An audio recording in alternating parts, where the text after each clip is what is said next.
How's your life going, Cam? I all I know is that you've been to a lot of doctors and clothing stores. I'm prepping a lot. You are so. Last night you were telling me all the things that you did before you went on your trip. It's crazy.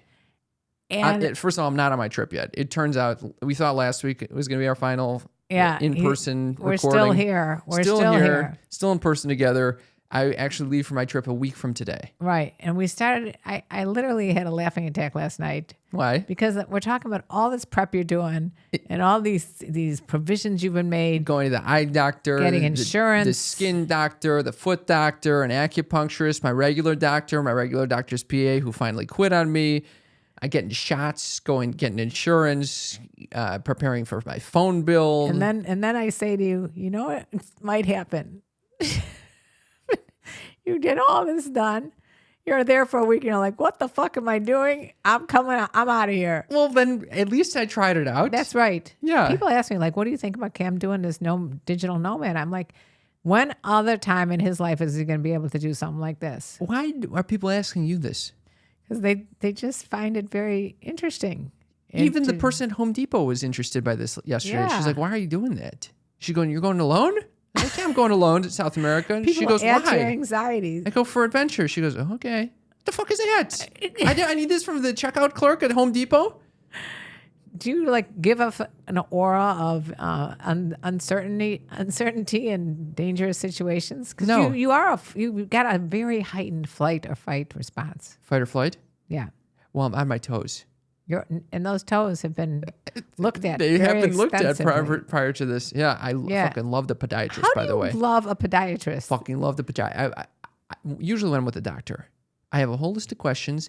And after question number 3, they're like, all right, we're done here. Yeah, we're not going to continue asking I have questions. experienced that too when someone said, okay, we have 2 people waiting and I've spent a lot of time with you. Exactly. And then diagnose me with some horrible disease and then say it's time to move on. Fuck that guy. Fuck that quack. The podiatrist, on the other hand, was willing to field all of my questions.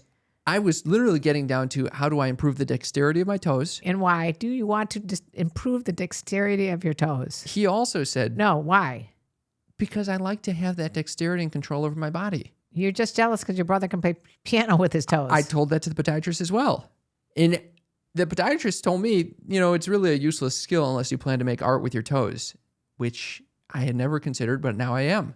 But your toes are not that dexterity. I know, but he gave me some techniques to improve my dexterity. So you're going all the way to South America to learn how to move a part of your body that doesn't need to be moved. No, it just happened to be that he was there and I was able to ask him questions because of the numb toe and, Can all we that. get back to the doctors that have left the practice because of you and I? Yeah, and who stopped. So this is crazy.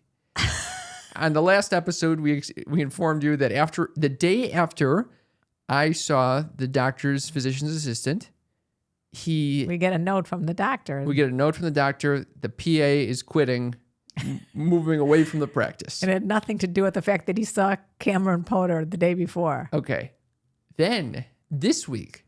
Yeah. I decided to refer 2 people to the doctor, the doctor that's the head doctor staying there. We love our doctor. And I found out he is no longer accepting new patients. I bet he's cleaning house. He's going to try to get rid of us too. He's going back and forth with me, trying to push me to get this HPV vaccine. Oh, so you got in touch with him on his vacation? Yeah, he's back on board. Oh my God. I got 2 of the 3 doses. I don't want to get the 3rd dose. He's pushing. We'll see. All right. I didn't need to get into that. It's a dark area. Anyway. What else is going on? Still flirting with women on Bumble. In South America. Looking for a doctor. I'm looking for a doctor. I'm looking for a clown. How about a podiatrist? Looking for a podiatrist. Podiatrista. I wonder if that's how you call it. Anyway, I have no clue how I'm coming across. I don't know the language. I don't know the words I'm saying to her, if it even makes sense.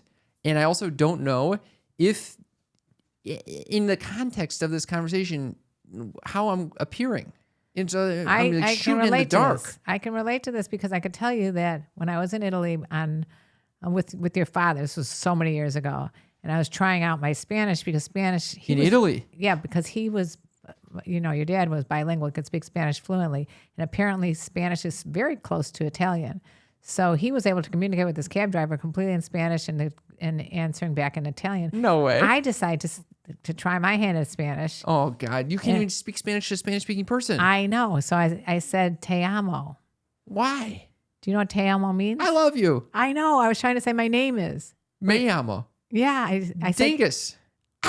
So what did that person say? both your father and he both started laughing. Oh, my God. So when you are talking to these people in South America, who knows what you're saying? Oh, my fucking... It's not that I don't know the words necessarily. It's just like in the phrasing correctly. Texting isn't, messaging people is never good in English. In English, for an English speaker, So right? what the hell are you doing? I don't know. Why don't you just wait till you get there? I know. I probably should, but I'm wondering if You're I'm turning going to... people off before they even meet you. That is true. That's what I'm thinking. Yeah. Yeah, we don't want to use all the resources and That's what I'm thinking. I'm swiping through all... Anyway. don't start swiping. Yeah, anyway. Swiping is the worst thing. Getting back to your friends making fun of me for going on this adventure. By the way, we haven't told anyone who's new to this podcast. Oh, right. I'm moving to Colombia and then Argentina for the next 3 months. 3 months. I thought it was 2 months. 2.5.